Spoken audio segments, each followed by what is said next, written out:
Good morning, Knicks Nation. Today is Tuesday, the 24th day of 2023 in January. I hope you're having a good Tuesday today, and that I hope this it was actually it's technically morning, but it's almost noon time. Starting late today, very busy at work. But anyway, I hope you're all safe and healthy today. I hope you're all doing well, and that the needs of you and your family in terms of food, shelter, clothing, as well as health are being met today. Blessings upon those that work in the healthcare field, along with the first responders who are out here every day trying to save lives. California is being hit with some mass shootings right now. There's at least 3 that have happened. And of course, there are other shootings going on every day in every major city in the United States. And they're all being responded to by first responders. And so people that are hurt, people that are injured, unfortunately, people that are killed, first responders out there trying to save lives, along with people in the healthcare field, emergency rooms, all over the country. Blessings upon them. Blessings also upon those that pick up garbage. The humble work of picking up garbage, keep streets and sidewalks, parks, wrecks clean and disease free. And those that make deliveries for our convenience of food, water, mail, and other things that go unnoticed and underappreciated. Blessings also, double blessings on the men and women out here doing the heroic work of trying to deliver the teenagers and the children that are the victims of child molestation and pedophilia.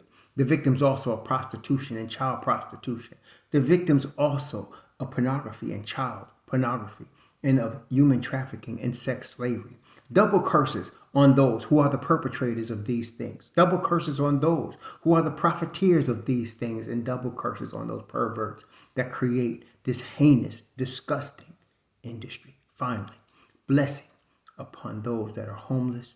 Increasingly, there are 600,000 almost 600, nearly 600,000 men, women, mostly children, and increasingly elderly people on the streets of the United States with no roof over their head, and millions more around the world in similar or worse conditions. Blessings upon them, for theirs is the kingdom. There's a basketball game scheduled tonight. The New York Knicks are going to take on Cleveland Cavaliers, who are in town tonight. Donovan Mitchell was listed as questionable with a sprained groin, but he very rarely misses an opportunity to play in front of his hometown crowd at Madison Square Garden, and he very rarely disappoints. So you can expect him to come full force. One thing overall, especially the last 2 games, we talked about it before, that has become clear is the Knicks, for some reason, go away from trapping in the beginning of the fourth quarter. They trap, and they're starting off slow because they don't trap to start the game. So the last game, for instance, at the end of the first quarter, the Knicks were down 15 as the Toronto Raptors shot the lights out on us. They started trapping. When they brought in Mobb Deep, they started trapping, and they got back in the game and, in fact, took the lead in the third quarter. Toronto fought back, and they ended the third quarter tied at 88.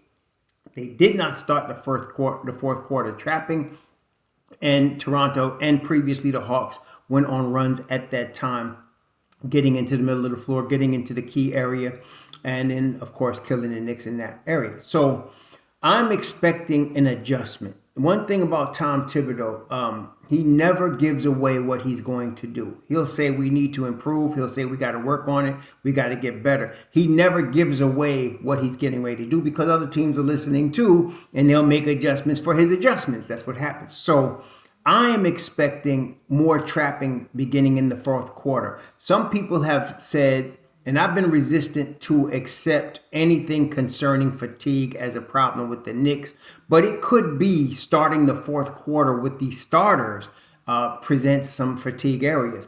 I would hope that maybe he starts the fourth quarter with Mobb Deep and lets them continue trapping, and then bring in because Thibs obviously likes to finish the game. Usually he finishes the game with his starters, except for rare occasions when the Mobb Deep is just overwhelming the opponent. But usually has been his MO for the last 2.5 seasons he's been here, to finish the game with his starters. So that being a given, I would hope that he finishes the last 6 minutes with his starters or thereabouts, lets the Mobb Deep run the trapping game, and stop that fourth quarter run that we've been seeing from all of our opponents the last couple games, and that way bring in the starters that'll get that extra 5-6 minutes of rest so that they can finish the game, and then hopefully we can come out with a W.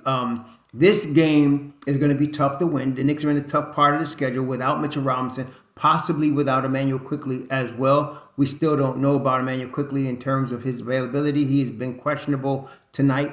Apparently, from what Mike Frazier reported from the last game, he came out and warmed up for the Toronto game, but just decided he could not go at full tilt. So with the second day of rest, he'll probably come out and give it a shot today and see if he's ready to go. If he's not, we may not have him. Let's assume we don't. If we do, it's great, but let's assume we don't. But even with that, the Knicks were in the Raptors game going into the fourth quarter. So let's hope that they continue the trapping. So I will be looking for some improvement tonight. I'll be looking for the trapping to continue into the fourth quarter and not wait until the game's out of hand to start trapping, but to trap earlier. Even if the starters are tired, use your bench. You have a 9-man rotation. Even without Emmanuel Quickley, he used Evan Fournier. Trap. Continue to trap. Continue to try to create turnovers. Continue to get the ball out of a dangerous person's hand, like a Donovan Mitchell or a Darius Garland. Let them give up the rock and then let him move it around a little bit. It's going to take a lot of energy, but that's how we got to play here without Mitchell Robinson. So that's what I'm looking for. I'm looking for a continued effort on the offensive end for the ball movement. They have been, that is, the Knicks averaging over 25 assists a game for the last 3 games. So that being the case, let's continue to get that ball movement that causes those assist numbers to rise. I'm looking for a drastic reduction in turnovers, They should be somewhere around 10 or 12 turnovers or less today. That's another thing, because some of the turnovers are just plain silly, okay? Got to do a better job not turning the ball over. And the final thing is the rebounding. Because we're missing Mitchell Robinson, we have not been rebounding at the level we were before when we had Mitchell Robinson, which makes sense, as again, he's one of the top 2 offensive rebounders in all of the NBA. So we have to try to create a situation where everybody is gang rebounding that basketball, particularly on the defensive end. It's hard for the Knicks to make up offensive rebounding. It's hard because the league is what it is, and Mitch Robinson's not here. But the Knicks have been giving up second and third opportunities on our defensive end. We need to secure that defensive rebound. We need to limit the teams that we're fighting to 1 shot if possible. So these areas, we're looking for a reduced amount of turnovers, increased defensive rebounding, giving the other team less second chance opportunities. We're looking for also to have the trapping defense return and stay there into the fourth quarter. It's going to mean a more tired crew, but it also means you've got to use more of your bench, which we have opportunity to do. So with the 9-man rotation, we could still do that. So I'm looking for those improvements tonight in those 3 areas, particularly. Win, lose, if we can get that, and then of course I mentioned the assist numbers continuing to be what they are. The Knicks have not had a problem scoring since Mitchell Robinson has been out. They've been scoring the basketball. There's no problem offensively. The problem is defense. And so we need to recommit to, again, the trapping defense that we have been playing for 2.5 quarters for the last, and that's basically what it was. It wasn't even the first quarter of the Hawks game or the Raptors game.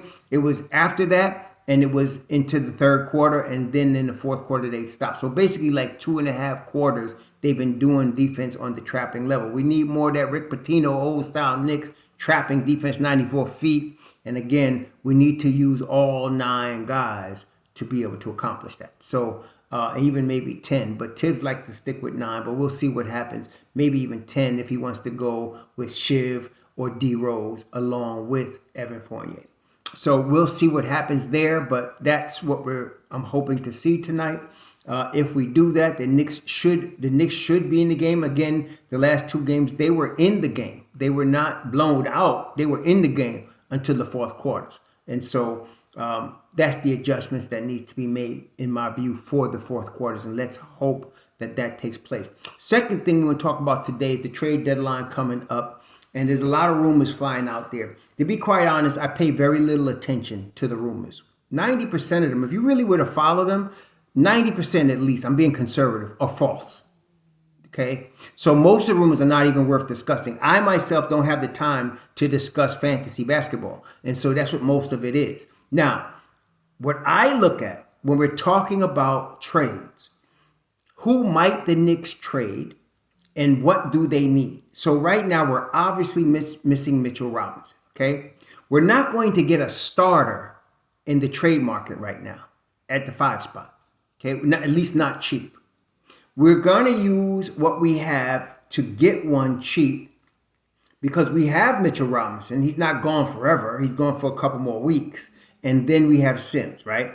I don't know how the Knicks management feels about Isaiah Hartenstein. At this point, in my view, we don't need him. They've got him. I understand why they signed him, because they signed him over the summer as a backup to Mitchell Robinson until Sims was ready. It is very apparent to even Tom Thibodeau, who played Sims 33 minutes in the last game, that Jericho Sims is ready. So we no longer have a need for an Isaiah Hartenstein. I would look at a Serge Ibaka, and I don't even know what Serge Ibaka's physical abilities are right now. He has not played for the Bucks as far as I've seen. If he's hurt, then forget it. But we need somebody that could come in as a third string. Right now would be second string 5 that would back up Sims. And a veteran would be preferable. Obviously, a veteran is actually necessary. You don't want a rookie or a young player that's going to get in foul trouble. Okay, we already have that. So we need a veteran that's going to come in. A Serge Ibaka or a guy, if he is playing at anywhere near the level he played at when he was in Toronto, and they were in the playoffs, that type of guy, if we could get cheap, he's expiring as well. Okay, people keep talking about a Grayson Allen. I just can't see the logic in the Bucks giving up Grayson Allen. That's what I'm thinking. Why would the Bucks do that? I don't see it unless there's something wrong that we don't know. Then I don't want him anyway. But I'm wondering, why would the Bucks give up Grayson Allen, who has started for them most of the year? Okay, he's been a starter for the Bucks. So why would they give up a starter to come on the Knicks bench? Because he wouldn't be starting for the Knicks. So that's what I'm saying. When I look at stuff like that, that's how I think, and I dismiss it immediately.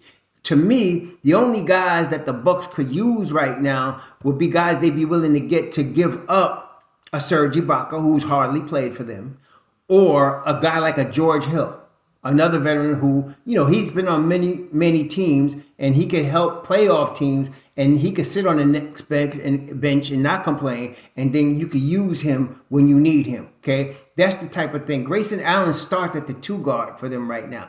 I can't see why they would trade him for Cam Reddish, who doesn't even play. It makes no sense to me. This is why I don't, even go into it. But a George Hill or a Serge Ibaka, those type of players would be somebody that I think the Knicks could use, because we're only dealing with a temporary situation right now. We're not going to get a game changer. And we're trying to move off of Cam Reddish and Evan Fournier particularly. Derrick Rose, we don't have to move off of him right now because he's an expiring contract. Cam is an expiring deal, but he's in his rookie deal. And so somebody can get him and see if he fits, and if he doesn't, let him walk. Okay? But D Rose is an expiring deal. So we could move him if D Rose wants to be moved. That's what the Knicks will do. The Knicks will ask D Rose. And if D Rose wants to be moved, they'll look to accommodate him, because that's how the management works with these players. That's one of the reasons I like this management, and I like the camaraderie between the management, the coach, and the players. So if there's some issue, they'll work it out. If D Rose doesn't want to leave and he's content to stay with the Knicks and work with the young guards like Deuce, like he's been doing in IQ, then he's going to expire at the end of the year anyway. No need to move him. But Cam and Evan, we want to move Cam because he needs to go play somewhere, and he's not going to play in New York. And we got to move Evan because we want to get off that $19 million we owe him for next season. Okay, so that I'm looking for some package that gets moved them and gets in a veteran that's willing to come in temporarily and step in. People have mentioned Dwight Howard. Dwight Howard's in China, and he's finished. Okay, he's done. Okay, so is Boogie Cousins. He's done. If these guys could play worth anything, somebody would have picked them up already. Okay, no, neither of these guys can give you anything, so they're done. So, but Serge Ibaka might be done, but I don't know, because he's still on the NBA roster. So I don't know what's going on with Serge Ibaka. I don't know if he's available, not available. I don't know what his health is like or anything. See, somebody like Toronto has Thaddeus Young, somebody that can still play a little bit, not really as a starter, but can help you tremendously coming off your bench. That's the type of guy I'd like to get. Now, Thaddeus Young is not available. Toronto ain't stupid unless they're trying to get rid of assets and gain more draft capital. But Thaddeus Young is another guy that would help in this scenario. Not a starter, a veteran, knows his way around the game. And we know Thaddeus Young can play. He just played against us. He's in shape. He can play. And so that's the type of guy I'd be looking for right now. Yeah. That's the type of guy I'd be looking for right now. They also have Ken Birch, but I believe Birch is hurt.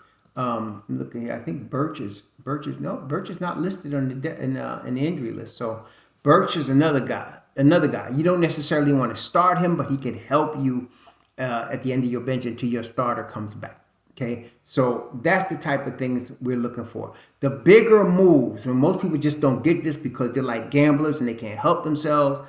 But a lot of you that have common sense, the bigger moves happen over the summer. Okay, we're not looking to make any game-changing moves right now. The bigger moves happen over the summer.